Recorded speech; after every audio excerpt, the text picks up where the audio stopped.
Know that I hurt you. I was a child trying to be a man. It's Out of the Box Podcast. My only son. It's the number one podcast that the industry never knew they needed. I'm standing right here. You know it's getting hot outside, right? From my eyes. So you know it's not safe, right? And I know I missed. It's definitely not safe out here. Okay. So all the people that got their BBLs, shout out to you that's working out in the gym. That's not being faithful. We love y'all. You gotta tell your man Drake coming home. It's getting toxic. Cause guess what?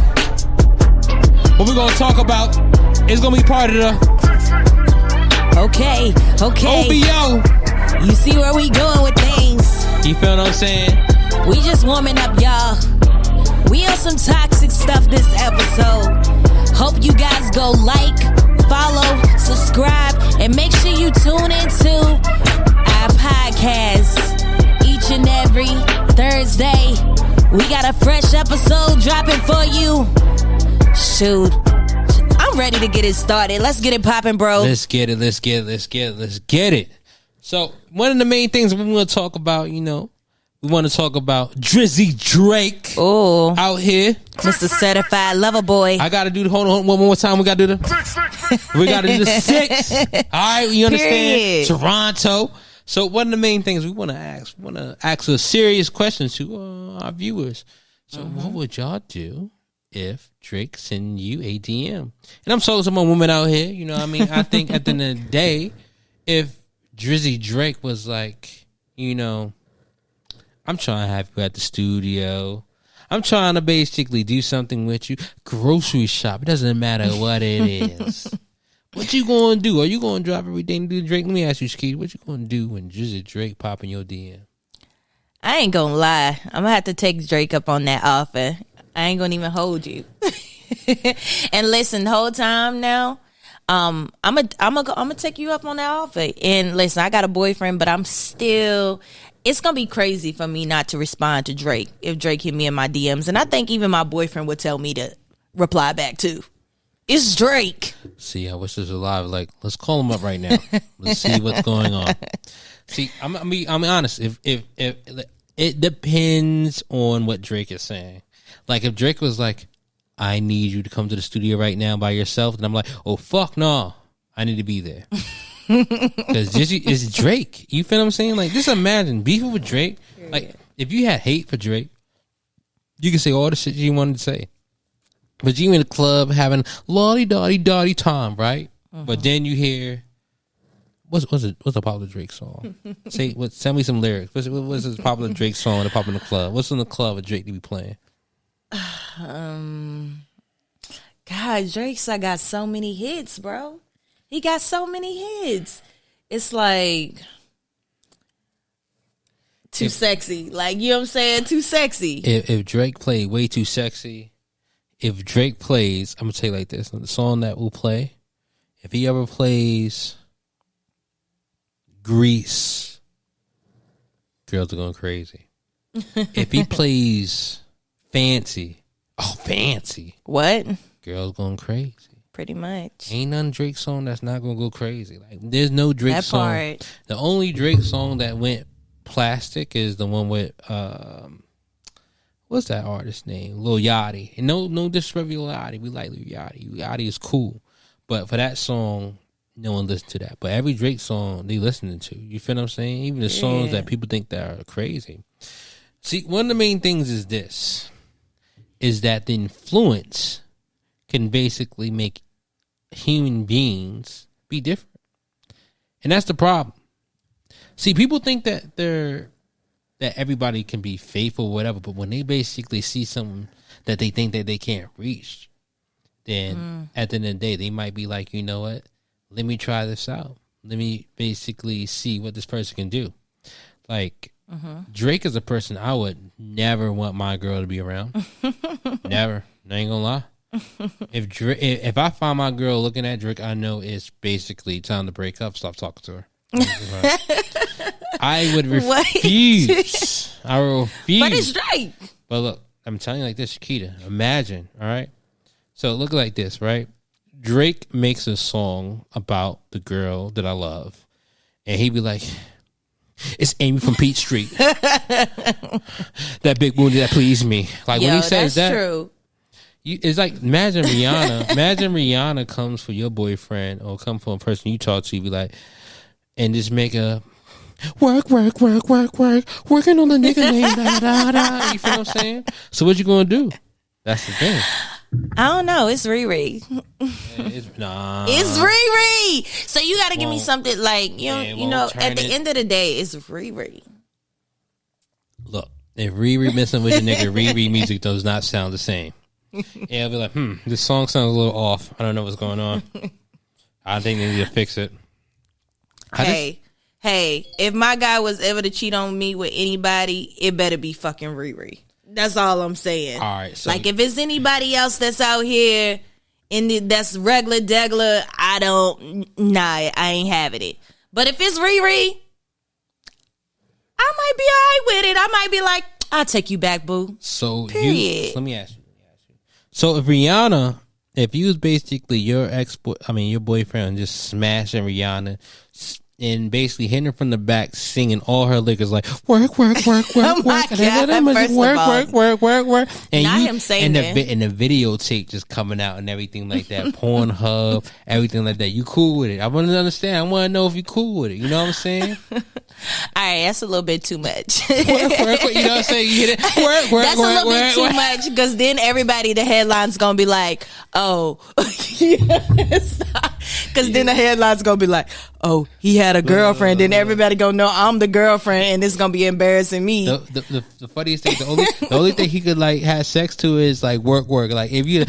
You know what I'm saying? If he does that like that, you be like, damn, the nigga's really putting in work. Right, you taking it too far, bro. You taking it too far. Relax. I look at it like that. So I mean, at the end of the day, I just think that women just don't understand where as a man, where we come from. Like Drake is dangerous. Like, you know, any artist like a Drake, Chris Brown. You know what I'm saying?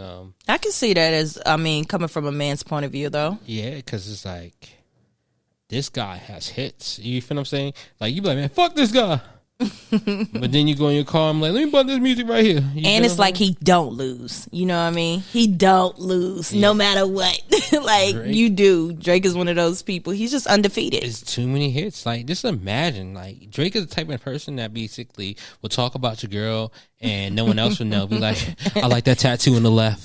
For the right, it always pleased me. You know what it means to me. You know what I'm saying? You're like, and God damn. And listen, you in a club and you listen to everybody say the lyrics to the song and everything. You feel crazy. What I'm saying? They screaming the lyrics like they at church. You feel what I'm saying? They like, oh my God, these Drake's lyrics mean so much to me. Let me put this in my bio. You know what I'm saying? Like, just imagine that. You want to lead a club and shit.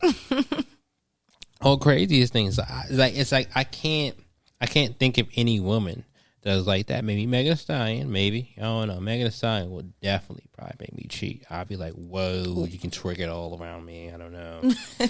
So, but yeah, you know, one of the main things is that, you know, that's the thing. Is like, when it comes to artists, it's like, how would your one that you love would basically react when it comes to that? You know what I'm saying? Like, I've seen it.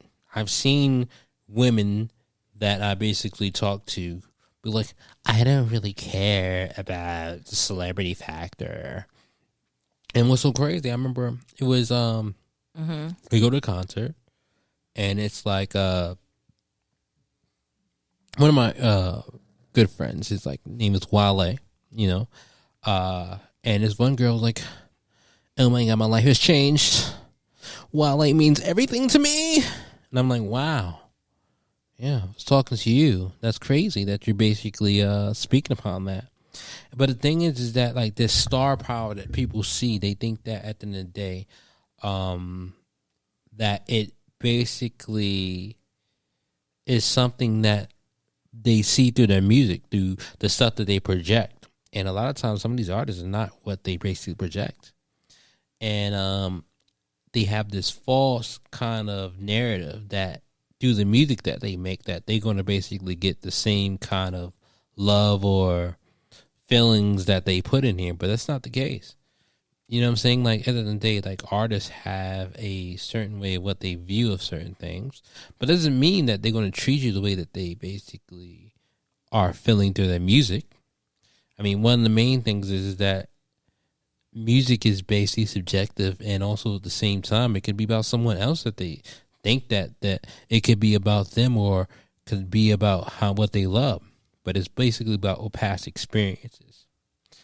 So, even though we're talking about this, I mean, I think that, we want to dig deeper into that. That was one of the top when it comes to Drake and everything like that. One of the main things we want to basically reach out to, since we're basically talking about Drake and just talking about people out here in this entertainment industry. Mm-hmm. And the second thing we want to talk about is basically when it comes to streaming. So a vice president that was part of Atlantic Records, he was basically saying about streaming, and how streaming is basically affecting certain artists and multiple artists. Actually, not certain artists, all artists. He's saying that is destroying the music industry. And the thing is, I want to know, what Shakiti, what do you think about that? Do you think that streaming is messing up the music industry? Like, what do you feel as an issue that could be because of the streaming, other than people buying CDs how it was previously? I would have to say it comes down to the artist forgetting about the art. You know what I mean? I feel like with everything that's going on nowadays, music is very disposable. And I feel like people are hypnotized by streams and TikToks and all these other things. So it's kind of like people don't make albums the way that they used to do. It don't seem like they're very thought out. And I think that's the reason why people like, how like people always say, like, why do people like artists like Drake? Well, not Drake necessarily, because Drake can drops pretty much all the time. But like J. Cole, Kendrick Lamar, artists like that can go away and do so well every time they come back. I think it's because they can come back and do well. It's because they actually like they're hip hop, you know what I mean? And I feel like with a lot of the artists nowadays, they can't do the same thing that they do, because it's kind of like they're just trying to stay up with the trend versus actually, get into the music as they should be, And I agree. I think one of the things, we break it down. Let's think about certain things of aspects of what would be the reason of why that vice president may feel that way. So how I look at certain things is that, artistry, no matter what field you are, it could be music, it could be actual painting and stuff like that, that can basically make art. Now, the thing about streaming and the thing about numbers. Okay. When it comes to numbers, that's what makes people basically like, let me listen to it. Album could be horrible, trash, disgusting. It could be not great. But because you hear, oh man, damn, this shit sold 500,000 first week, or 500 streams first week, you can be like, let me listen to it. Yeah. Like, what is making people listen to it? Exactly. So a lot of times what artists will do is just make multiple songs on an album just to basically get the streams up, which kind of destroys, the aspect of what they feel when it comes to making their music. Right. The number one album that I say that I think that is very great, that I know that wasn't off of streaming. This is like it was during the streaming, but kind of before streaming really happened. It wasn't really number one at the time and how it is now. I think one of the greatest examples is Kendrick Lamar. Good Kid, Mad City. It's crazy. One of my favorite albums. Absolutely ever. Classic. It's a classic album, right? But you see the creativity of that album. Yes. And how he expressed how he felt, and expressed, his environment, and how being black, it basically affects, especially being in impoverished areas. Indeed. You know what I'm saying? So the thing is that people have less time expressing that, and what they got to do with the record label is to make a hit. Because at the end of the day, the record label is basically spending money on studio time, spending on every kind of thing. Even if a person is not signed or have a distribution deal, they still have to basically do something when it comes to, approving these things when it comes to studio time or going to certain places. There's a lot of expenses. It is. And the thing is that, I understand both sides. I understand that when it comes to the creativity side, that artists feel like at the end of the day, the record label wants to get numbers. They want to get all these things situated so they can basically resell or sell their artists to other people that love music and their genre of music, whatever it's hip hop or R&B or rock and roll whatsoever. There's just a general situation when it comes to just music in general, not just hip hop or whatever. So I'm just breaking it down that way. Right. So just imagine, what I'm saying, like you have these people that would love to basically hear this artist, but when they found out that this person sold only 10,000, they don't want to listen to it no more. Yeah. That's how big the numbers are. Psychology. Exactly. The psychology of things are basically like, should I listen to this or should I not? Mm-hmm. And that's an issue. So imagine an artist like Kendrick Lamar worrying about something like that. They're worrying about, let me make a double album to please my fans and please the audience to say I can sell this much. You already know he can sell that much. But that's what the regular wants to be. Some of the things of artists that we see that we really like let's say Drake. Mm-hmm. What was Rick like album? What was his last album? What was the name? What was it called? Certified Lover Boy. Was that a double album? What was the double album? Was that More Life? That was I know exactly what you're talking about. Hold on. More Life. I think was so. it More Life? I think so. Let me see. So let's look at Drake More Life, right? Yeah. Drake has one classic. Well, Drake, I think to me, I'll give him two classics. I'll give him two classics. I'll give him was it Scorpion? Are you sure it was More Life or was it Scorpion? More Life, I think, has two albums too. Well, Scorpion has two. Scorpion has two. That's what it was. So Scorpion had two double albums, right? A lot of people agree that the first part of the double album was great. You know what I'm saying? It should have been basically used there. The second album was fillers, like a lot of the songs. So the thing is that a lot of people put fillers in there because they want to make a certain amount, a certain kind of viewpoint of what they sold to the audience to basically show that, okay, all right, this is great. This is why I'm the best artist. And that should be the case. At the end of the day, it's like, what you give out to give us greatest things like Snoop Dogg Gin and Juice or Snoop Dogg The Doggy Pound. What's his first album called? Snoop Dogg's. I'm gonna be honest. I don't know the name of Snoop Dogg's album off top. We're a little low key young, so we wasn't really kind of born in that age. But at the end of the day, that was a great album. It's like, all right, 50 Cent, Get Rich or Die Trying, greatest album, right? To this day, it still rocks. But understand, what if he had some other influences that basically was like, yo, we need these numbers, so you have to do such and such, because at that time he was a numbers guy, right? But at the same time, it's like, if he basically didn't talk about his life story, no one would give a fuck. And that's the issue. That's the problem. And, it's the one of the main things, the reason why I mentioned this up is also to go to another topic. One of the main things we want to talk about is Jackharlow. And one of the main things I want to basically figure out is, why do a lot of people gravitate to him? Is it because he's a great artist, or because he's like white? What is the main reason? I think that Jackharlow has talent and everything like that. He's great. But at the same time, I think that certain artists don't get the exposure or the credibility as he. So, Shakiti, what do you think about that situation? I'm agree with you. I think it's both at the end of the day. I think it's a combination of him being white, and I think it's a combination of his artistry. When we look at hip hop, white people are the minorities to the rap industry.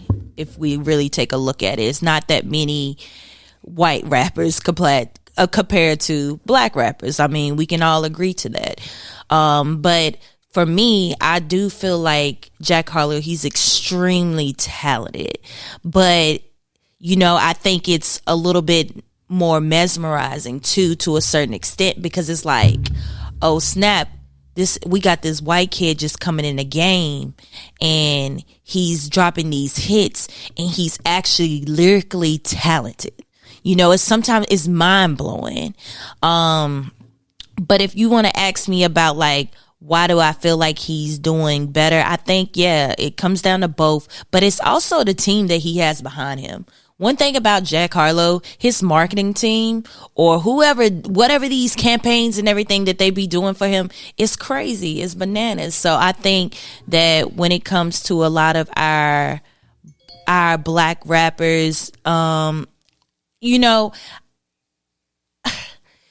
to a certain, let's put it like this. So I want to rewind a little bit when it comes to like black people. I feel like when it comes to black people, it's the support that we have when it comes to other black people. I think we can say the same about you and I when we were coming up in the industry. We didn't have that many people that was supporting us that was like us. And look at everything that you have going on with you and Cousin Skeeter and how you got all these fans around the world that show you more support than you do than you did when you was first getting started. You know what I mean? So I think that's the thing about Jackharlow. He has his team behind him is crazy. His marketing is dope and it's out of the norm. So people like stuff that's out of the norm. Yeah, I guess like when it comes to Jackharlow, I have to disagree when it comes to like out of the norm with his marketing. I think that, you know, one of the main things that the record label look at is that because it's his color of skin, that they can market a little bit things better. Like how we can basically push this thing. Like, let's make this song. Let's make this a hit. You know, one of the things is Jackharlow is a great artist. I would never take that from him. I love his music. I think he's dope. I think that there's nothing that you can take from him.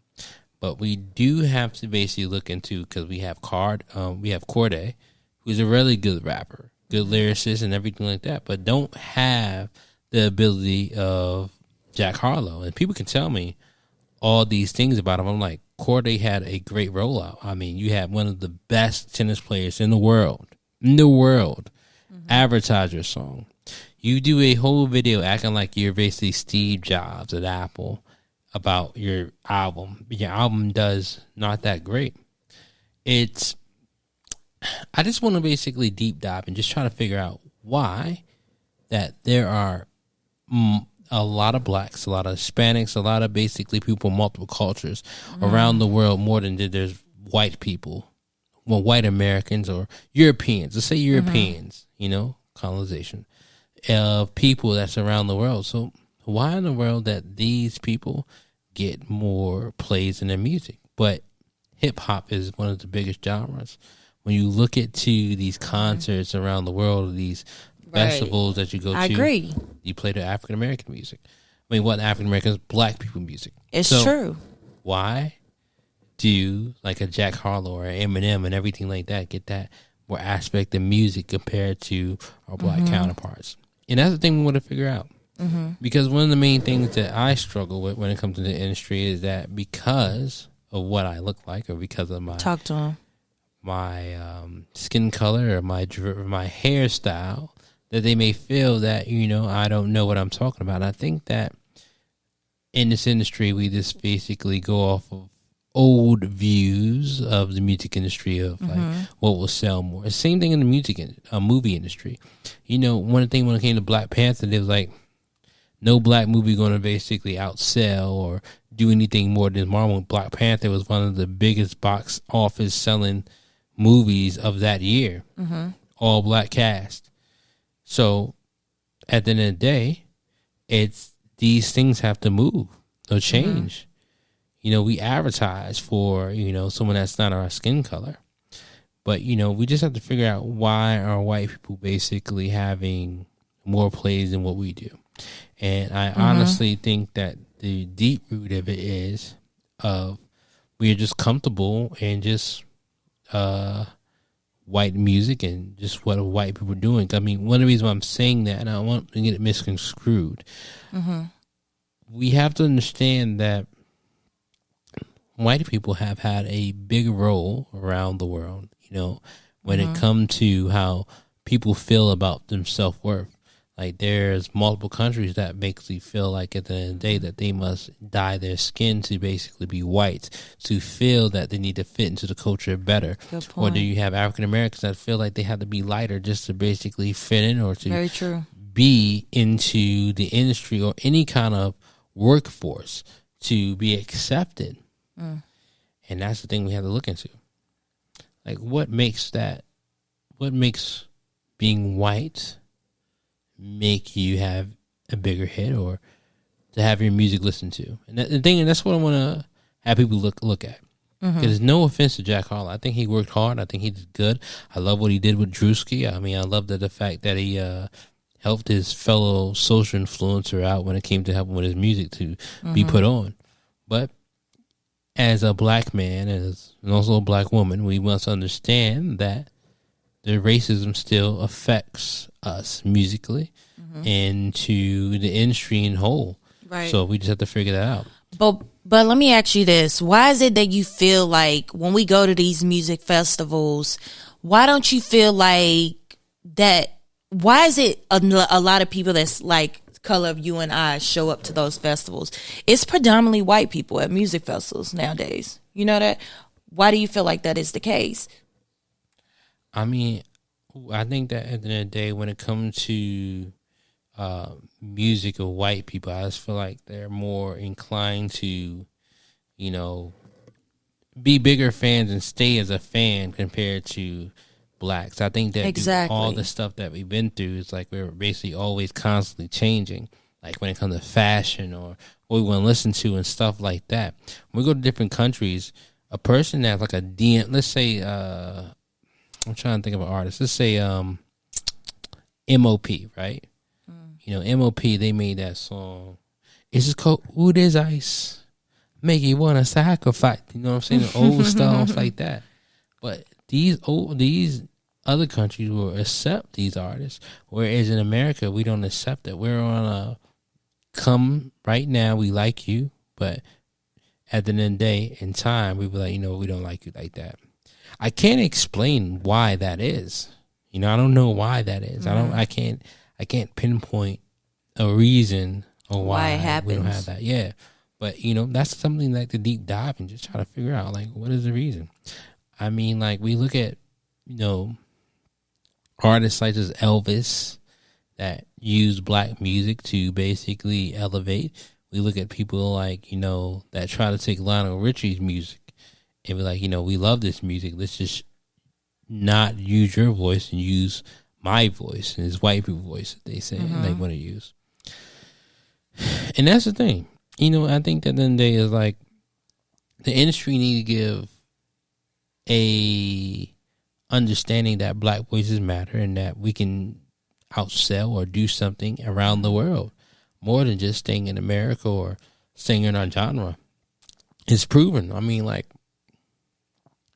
one of the main things is that hip hop is one of the biggest genres around the world, no matter what it is. Undefeated. You know what I'm saying? So that's an issue. And that's the same thing that we have to basically fight and face. And that's a problem that we have. But I mean, when it comes to that, you know, I think at the end of the day, it's just a bigger deep dive that we might have on this episode. Like, not an episode, but on on a later episode. Sorry, guys. One of them days. It's so good. It's one of them days. Hey, what's up? Don't take it personal. That's one of them. Okay, period. But at the end of the day, on a later episode, we basically try to deep dive and discuss and try to research more why it is. I think that would basically be beautiful to basically see. But, you know, at the end of the day, what we're going to do is we're going to have to keep it, wrap it up. You know, we're going to... Period. So, hey, everybody, I want to thank you guys for tuning in to Out of the Box Podcast. Make sure you guys get with us on all of our socials. We're going to make sure we list them in the description box. Make sure you guys like, subscribe, tune in. We here each and every Thursday, so make sure you guys tune in, okay? All right. Y'all have a good one. Peace out.